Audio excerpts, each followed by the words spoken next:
বলছে কি বলছে না? আর এখন আলেমরা দেখলে, বিশেষ করে আমরা যারা তরুণ প্রজন্মের আলেম আছি, তারা দেখলে তাদের মানে কথা দণ্ড এরকম, তুমি কয়দিন ঘুরে দিছো, আমি আজকে রেসবিয়া দরবারে আছি 30 বছর, তোমার এই সময় জন্ম হয়েছে না, বলে কি বলে না? তোমার কথা তো সেটা ছিল না, তোমার কথা তো ছিল এটা। আমার মুর্শিদ কেবলা যখন বলছে আলেমদের সম্মান করো, আমার দরবারে ছোট্ট আলেম যদি হয় সেটা আমার মাথার কাজ, কিন্তু কন্ট্যাক্ট করুন না মৌলভী বেসিডি, এদিকে আপনি 50,000 টাকাও দিবেন, ওয়াজের শেষে আব্বাও কইবেন, হাতু সুমাও দিবেন। কথা কি কষ্ট হয়েছে? ভিডিও যে আমরা দেখি না, হাতের মধ্যে সুমা দেন 50,000 টাকা, হুজুর আগামী বার আইলে 70। কিন্তু আমার ইমাম সাহেব আজকে 7 মাস ধরে বেতন পায় না, হেলে আপনি 70,000 টাকা বাজেট দেন। আপনার ধর্ম কি পাগল পাইছেন? হ্যাঁ, আপনি কি ধর্মকে পাগল পাইছেন? মসজিদের ইমাম সাহেবের বেতন 5 মাস ধরে হয় না, আবার বেতন কত? 5,000। কত?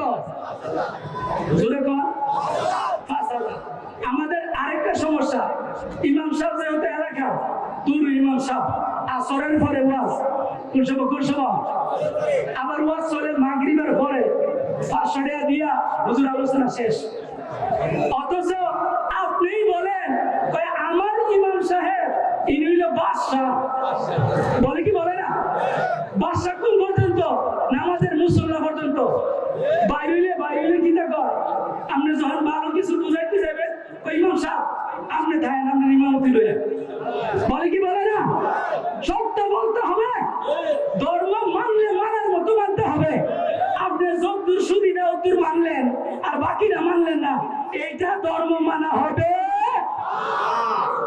আরে আপনি যদি আপনার ইমাম সাহেবের আলোচনার সুন্দর সময়টা না দিতে পারেন, এই যে দেখেন স্টেজ ভর্তি না, জোরের পরে কেউ আসছিল, বোঝা গেলে এই সময়টা খুব গুরুত্বপূর্ণ, সবাই শুনে, ঠিক না? এশারের পরে ইমাম সাহেব ওয়াজ করতে দেয় না, হয়তো দেয় আসরের পরে, নাহলে দেয় মাগরিবের পরে। আরে বাবা, আমার কথা হইলো আপনি যদি না দিতে পারেন, হাদিয়া দেন বা না দেন, আপনার সভাপতির যে মঞ্চটা আছে এটার মধ্যে আপনার ইমাম সাহেব বসায় রাখেন। আজকের মাহফিলের সভাপতি হলো আমার ইমাম সাহেব। জয় বলেন না সুবহানাল্লাহ। তাহলে একদিকে আপনার আমরা ইমাম সাহেব বাদশা, এটাও বাচ্চা গেল, আরেকদিকে যেই বক্তা ওয়াজ করবো হে যদি আপনার এলাকায় ভুল ওয়াজ করে যা, এটা ইমাম সাহেব করবে। কারণ ডাক্তারের কাজ কেন করবো? ডাক্তারে করবো। এখন আপনি কি করে ওই মাহফিলের কয়টা টেহার হয়ে গিয়া সুদকুর সভাপতিটারে নিয়ে বয় দেন। কথা মনে ভালো লাগতেছে না? মজা লাগে না? আপনি কি করলেন? সুদকুরটারে নিয়ে বসায় দিলেন। কেন? মাহফিল শেষে কয়টা টেহা দিব। এই জাহেল মূর্খ জীবনে আউযুবিল্লাহ বিসমিল্লাহ শুদ্ধ করে পড়তে জানে? এই কন্ট্রাক্টরি বক্তাই না বাইল নিয়ে ওয়াজ করে। কি ওয়াজ করে? কয় কি? কয় আমারে যে কোন জায়গা দেন, আমি ফিট পাহাড়ের মাঝখানে ওয়াজ করে আয়া করি, কোনো অসুবিধা নাই। ওয়াজের বাইরে আমার জানা আছে। বলে দিতে চাই, আমরা রেজবিয়া অত বাইল নিয়ে ওয়াজ করতে জানি না, কুরআন এবং হাদিসে যা আছে তা জানি। অত বাঁকা সাকা ওয়াজ জানি না, সুজা ওয়াজ জানি। মানলে আবু বকর, না মানলে আবু জাহেল। সবার লোকে মিল্লা খিচুড়ি বানায় ধর্ম মানা যেত না। আল্লাহর হাবিব বলছেন, এই অনেকে বড় দল দেখলে ঘাবড়ে যায়, মাগো আমরা যে রেজবিয়া দলটা ছোট, বলে কি বলে না? এই যে জামাতে ইসলাম কি গেছিনি ফেসবুকে কয়দিন আগে সরকার গঠন করছে, কিন্তু মাঠে হাওয়া। কথা বলে না কেন? তাদের দল দিকে আমাদের অনেক সুন্নিরা কয় এইবার মনে ক্ষমতায় গেছে, বলে না কেন? আরে ক্ষমতায় গেলে আমার কি? বলেন ক্ষমতায় গেলে আমার কি? যখন ইয়াজিদ ক্ষমতার ভিতরে ছিল, ইমামে হুসাইন, আপনি বড় দলের কথা বলেন, আপনি তাকান বদরের প্রান্তরে 10,000 কাফেরের বিরুদ্ধে মাত্র 313 জন লড়ছে। আপনি যদি হক দেখতে চান, কারবালার প্রান্তরের দিকে তাকান, যেখানে ইমামে হুসাইনের মাত্র 72 জন, কাফের 22,000। আপনি হক বুঝেন? আমার নবীজি বলতেছেন, বলে হক কি ইয়া রাসূলুল্লাহ ইয়া হাবিবাল্লাহ। সাহাবায়ে কেরাম বলছে আমরা চিনবো কিভাবে? কয় তোমরা বড় দল দেখবা, বড় দল, যেটা বড় দল এটাই জান্নাতি। সাহাবায়ে কেরাম কয় ইয়া রাসূলুল্লাহ বড় দলটা কোনটা? সুবহানাল্লাহ কইতেন না? এত শুনে ঘাবড়ে যান না।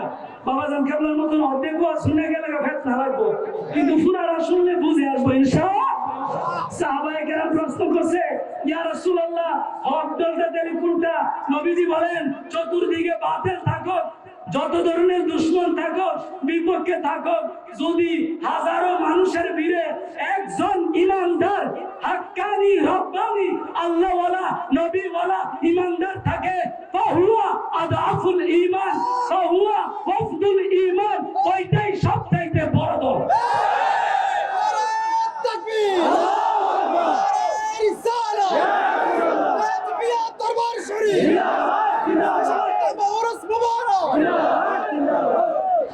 আজকে দেখা যায় রোজা, নামাজ, হজ, যাকাত এগুলার কথা বলছে না। বাস আমি এখানে একটা হাদিস বলে শেষ করে দিব। আমার নবীজির দরবারে একবার এক সাহাবী আরবি লোক নবীজির দরবারে আসছেন। বুঝে আসতেছে? আমার গলাটা ভেঙে গেছে, সারা রাত ঘুমাইছিলাম না। নবীজির দরবারে আসছে, আয়েশা বলতেছে ইয়া রাসূলুল্লাহ ইয়া হাবিবাল্লাহ দুল্লানি আলা আমালিন, আমার এমন একটা আমলের কথা বলেন যেটার দ্বারা আমি জান্নাতে যাইতে পারবো। সুবহানাল্লাহ বলেন। আপনারা জান্নাতে যাইতে চাননি? কারা কারা চান?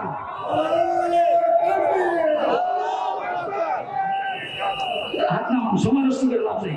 আবার কি এমন আবার প্রশ্ন আছে, কিছু কিছু মানুষ কয় আমার জান্নাতের দরকার নাই, আমি নবী পাইলেই চলে। এখন তারা আসলে যে জান্নাত কারে কয় এটাই জানে না। কথা বুঝেন নাই? আচ্ছা বাবাজান কেবলা যে ওয়াজ করছে যে মান আহাব্বা সুন্নতি ফাকাদ আহাব্বানি ওয়া মান আহাব্বানি কানা মাই ফিল জান্নাহ, যে ব্যক্তি আমার সুন্নতকে ভালোবাসবে আমার সাথে জান্নাতে থাকবে। সুবহানাল্লাহ বলেন। থাকবে কোথায়? আরে জোরে কোন, থাকবে কোথায়? আরো জোরে।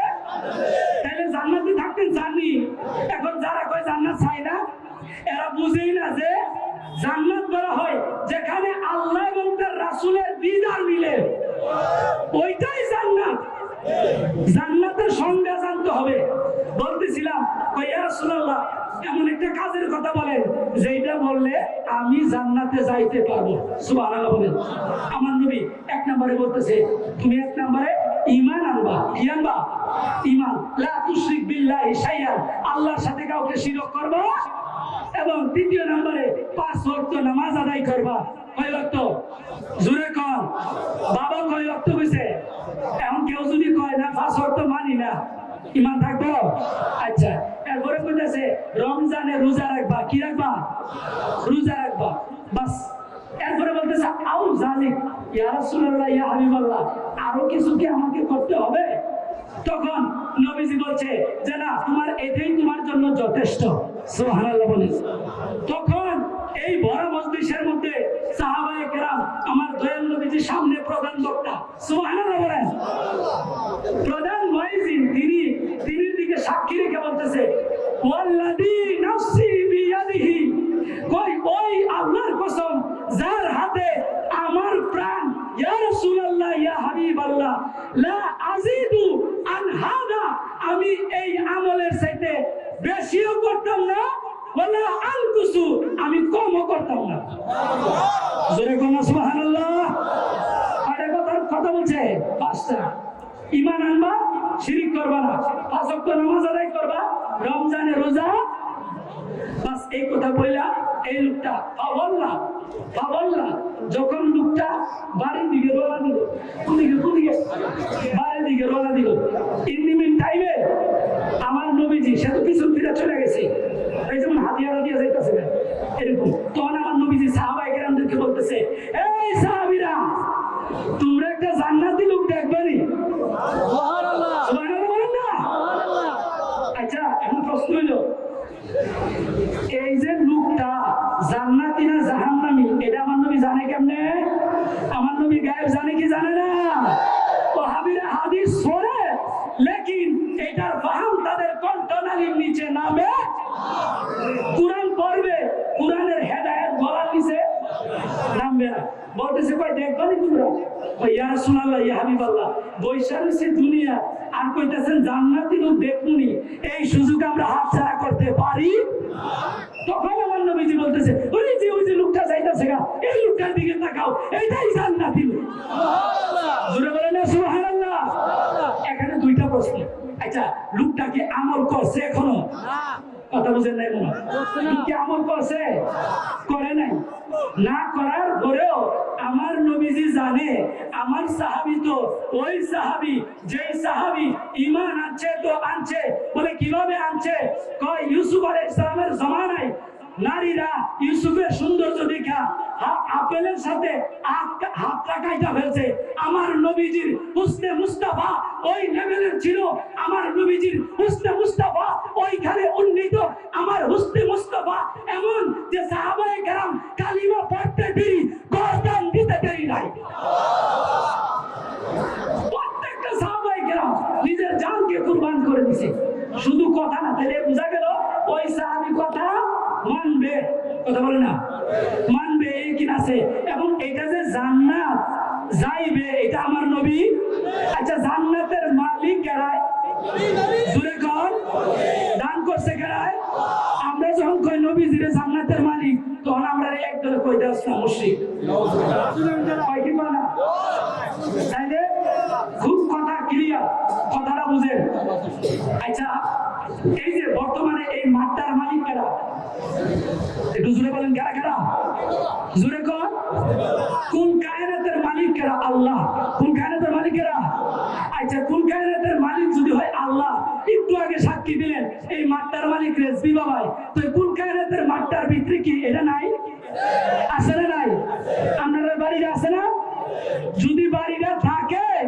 তাহলে আপনি তো বড় শিরক হইবেন যে মৌলভী সাহেব কইছে যে নবীজির জান্নাতের মালিক কইলে শিরক হইব এই জমিনের ভিতরে এই মোল্লার মাদ্রাসা আছে না নাই জুড়ে বলেন তাইলে যে মৌলভী কইছে এটার বড় মুশরিক কারণ এই কোন কায়নাতের মালিক হেরে দিকে হে করে দাঁড়ায় আপনি কইছেন আস্তে আওয়াজে হে আর জুড়ে আওয়াজে আল্লাহ একবার তাসবিহ সব বিলাল ভাই বলবি কি বলবে না বাস সাহাবায়ে কেরাম নবীজি দরবারে যেই প্রতিজ্ঞাবদ্ধ হয়েছিল যে 5 ওয়াক্ত নামাজ আদায় করব রমজানের রোজা রাখব উপযুক্ত হজ যাকাত আদায় করব মনের দ্বারাই জান্নাতি জবান খুলে বলে সুবহানাল্লাহ আর আজকে যদি আপনারা রেজবি মাওলার ওই বায়াতের কথা স্মরণ করেন আমি মোল্লার ওয়াজের দরকার নাই ওইটা স্মরণ করেন কোন কথার দ্বারা আপনি বিক্রি হইছেন